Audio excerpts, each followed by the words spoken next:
new episode of Read, Remember, Repeat. And we kicking this show off, showing some love to Iron Mastery Academy. Shout out Doc Spills and Christopher Terry. They're teaching people how to learn and earn on the go and manage their own finances. It's as simple as matching colors, and you can grow your account. This is needed for the community and definitely for the culture. I said, surround your mind with greatness, some of it will rub off. This is my office. This is where I start my day. And every day I read something. Form a habit of reading every day. It's about Proctor. My goal. And I love what you're doing as far as the read, remember, repeat, because that's imperative, man. And always, always, always, family, remember this. Read, remember, and repeat. What is going on, gang? Read, remember, repeat, gang. How y'all feeling, man? Today is a beautiful day. It's Thursday. It's actually Thursday. Last time I said Wednesday yesterday. It's actually Thursday, and I'm on point with the schedule. So forgive me, family. You know what I mean? I mess up too. But what were we on? Strength Finder 2.0. And this book is more so to let you guys know about your strengths and your weaknesses, right? What you may use to, get by in your workplace or relationships, daily run-ins. You know what I mean? What is your strengths? Friends, how to speak with your friends. You know what I mean? How to help the ones that are in these categories, right? Page 129 is where we left off. Intellection. So intellection, without further ado, I will be going straight into intellection. It's your host with the most, Michael Boyd, and let's get our read on. You like to think you like mental activity. You like exercising the muscles of your brain, stretching them in multiple directions. This need for mental activity may be focused. For example, you may be trying to solve a problem or develop an idea or understand another person's feelings. The exact focus will depend on other strengths. On the other hand, this mental activity may very well lack focus. The theme of intellection does not dictate what you are thinking about. It simply describes that you like to think. You are the kind of person who enjoys your time alone because it is your time for musing and reflection. You are introspective. In a sense, you are your own best companion. As you pose yourself questions and try to out answers on yourself to see how they sound, this introspection may lead you to a slight sense of discontent as you compare what you are actually doing with all thoughts and ideas that your mind conceives. Or this introspection may tend toward more pragmatic matters such as the events of the day or a conversation that you plan to have later. Wherever it leads you, this mental hum is one of the constants of your life. Intellection sounds like this. Lauren H., project manager. I suppose that most people who meet me in passing presume that I am a flaming extrovert. I do not deny the fact that I love people, but they would be amazed to know how much time alone, how much solitude I need in order to function in public. I really love my own company. I love solitude because it gives me a chance to allow my diffused focus to simmer with something else. That's where my best ideas come from. My ideas need to simmer and perk. I used the phrase even when I was younger. I have put my ideas and now I have to wait for them to perk. Michael P., marketing executive. It's strange, but I find that I need to have noise around me or I can't concentrate. I need to have parts of my brain occupied. Otherwise, it goes so fast in so many directions that I don't get anything done. If I can occupy my brain with the TV or my kids running around, then I find I concentrate even better. Jorge H., factory manager and former political prisoner. We used to get put in solitary confinement as a punishment, but I never hated it as much as the others did. You might think that you would get lonely, but I never did. I used the time to reflect on my life and sort out the kind of man I was and what was really important to me. My family, my values, in a weird way, solitary actually calmed me down and made me stronger. Wow. Ideas for action. Consider beginning or continuing your studies in philosophy, literature, or psychology. You will always enjoy subjects that stimulate your thinking. That's one. Two, List your ideas in a log or diary. These ideas will serve as grist for your mental mill, and they might yield valuable insights. 3. Deliberately build relationships with people you consider to be big thinkers. The example will inspire you to focus your own thinking. 3.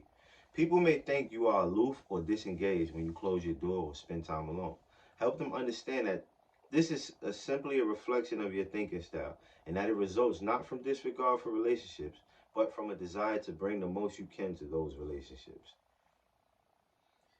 5. You are at best when you have the time to follow an intellectual trail and see where it leads. Get involved on the front end of projects and initiatives rather than jumping in at the execution stage. If you join in the latter stages, you may derail what has already been decided and your insights may come too late. 6. Engaging people in intellectual and philosophical debate is one way that you make sense of things. This is not the case of everyone. Be sure to channel your provocative questions to those who similarly enjoy the give and take of debate. 7. Schedule time for thinking. It can be energizing for you. Use these occasions to muse and reflect. 8. Take time to write. Writing might be the best way for you to crystallize and integrate your thoughts. 9. Find people who like to talk about the same issues you do. Organize a discussion group that addresses your subjects of interest. 10. Encourage people around you to use their full intellectual capital by reframing questions for them and by engaging them in dialogue.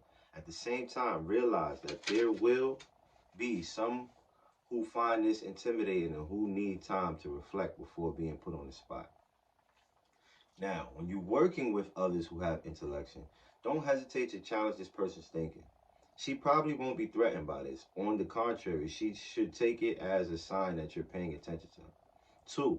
When you're faced with books, articles, or proposals that need to be evaluated, ask the person to read them and let you know what she thinks. She loves to read. 3. Capitalize on the fact that thinking energizes this person. For example, when you need to explain why something has to be done, ask her to think it through and to help you uncover a detailed explanation. Family, I believe intellection is definitely one of my strong suits. I definitely like to be alone. I definitely like to read. I like intellect. I just learned something about myself. And with these themes here, possibly you could learn something about yourself. But we about to give y'all the source right now. And then after that, we'll be back with learner. We're going to figure out who's a learner. Let's go.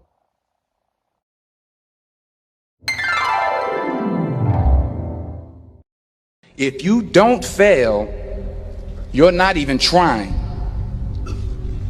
I'll say it again. If you don't fail, you're not even trying. My wife told me this great expression. To get something you never had, you have to do something you never did. Les Brown's a motivational speaker. He made an analogy about this. He says, imagine you're on your deathbed, and standing around your deathbed are the ghosts representing your unfulfilled potential. The ghost of the ideas you never acted on, the ghost of the talents you didn't use, and they're standing around your bed, angry, disappointed, and upset. They say, we came to you because you could have brought us to life, they say. And now we have to go to the grave together. So I ask you today,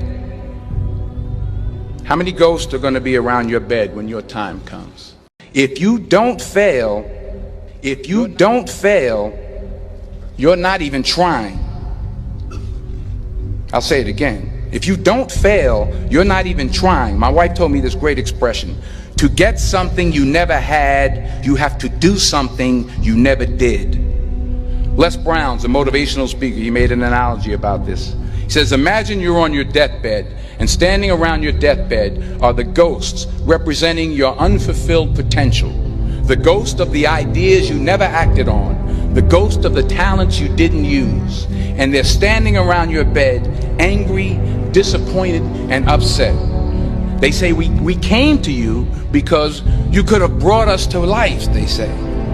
And now we have to go to the grave together. So I ask you today, how many ghosts are going to be around your bed when your time comes? If you don't fail, you're not. And we are back, gang. Learner is where we at next. And intellectual was the last one that we just was on. Intellection. And intellection was dope. I think that you know, really put in perspective a person that, like to learn and, what I mean, get their intellect and be alone. But now we're on learner. So this is an actual next thing. You love to learn. The subject matter that interests you most will be determined by your other themes and experiences, but whatever the subject, you will always be drawn to the process of learning. The process, more than the content or the result, is especially exciting for you. You are energized by the steady and deliberate journey from ignorance to competence. The thrill of the first few facts, the early efforts to recite or practice what you have learned, the growing confidence of a skilled master, this is the process that entices you. The excitement leads you to engage in adult learning experiences, yoga or piano lessons or graduate classes. It enables you to thrive in dynamic work environments where you are asked to take on short projects assignments and are expected to learn a lot about the new subject matter in a short period of time and then move on to the next one. This learner theme does not necessarily mean that you seek to become the subject matter expert or that you are striving for the respect that accompanies a professional or academic credential. The outcome of the learning is less significant than the getting there. Learning sounds like this. Annie M. Managing Editor. I get antsy when I'm not learning something. Last year, although I was enjoying my work, I didn't feel as though I was learning enough. So I took up tap dancing. It sounds strange, doesn't it? I know I'm never going to perform or anything, but I enjoy focusing on the technical skill of tapping, getting a little better each week and moving up from the beginner's class to the intermediate class. That was a kick. Miles A., Operation Manager. When I was 7 years old, my teachers would tell my parents, Miles isn't the most intelligent boy in the school, but he's a sponge for learning, and he'll probably go really far because he will push himself and continually be grasping new things. Right now, I am just starting a course in business, travel Spanish. I know it probably too ambitious to think I could learn conversational Spanish and become totally proficient in the language, but I at least want to be able to travel there and know the language. Tim S. Coach for Executives. One of my clients is so inquisitive that it drives him crazy because he can't do everything he wants to. I'm different. I am not curious in that broad sense. I prefer to go into greater depth with things so that I can become competent in them and then use them at work. For example, recently one of my clients wanted me to travel with him to Nice, France for a business engagement. So I started reading up on the region, buying books and checking the internet. It was all interesting and I enjoyed the study, but I wouldn't have done any of it. I wasn't going to be traveling there for work. Ideas for action. 1. Refine how you learn. For example, you might learn best by teaching. If so, seek out opportunities to present others. You might learn best through quiet reflection. If so, find this quiet time. 2. Develop ways to track the progress of your learning. If there are distinct levels or stages of learning with a discipline or skill, take a moment to celebrate your progression from one level to the next. If no such levels exist, create them for yourself. Reading 5 books on the subject or making 3 presentations on the subject. 3. By a catalyst for change, others might be intimidated by new rules, new schools, or new circumstances. Your willingness to soak up this newness can calm their fears and spur them to action. Take this responsibility serious. 4. Seek roles that require some form of technical competence. You will enjoy the process of acquiring and maintaining this expertise. 5. As far as possible, shift your career toward a field with constantly changing technologies, regulations. You will be energized by the challenge of keeping up. 6. Because you are not threatened by unfamiliar information, you might excel in a consulting role. Because you are not threatened by unfamiliar information, you might excel in a consulting role, either internal or external, in which you are paid to go into new situations and pick up new competencies or languages quickly. 7. Research support the link between learning and performance. When people have the opportunity to learn and grow, they are more productive and loyal. Look for ways to measure the degree to which you and the others feel that your learning needs are being met, to create individualized learning milestones, and to reward achievements in learning. 8. At work, take advantage of programs that subsidize your learning. Your organization may be willing to pay for part or all of your instructional coursework or for certifications. Ask your manager for information about scholarships and other educational opportunities. 9. Honor your desire to learn. Take advantage of adult educational opportunities in your community. Discipline yourself to sign up for at least one new academic or adult learning course each year. 10.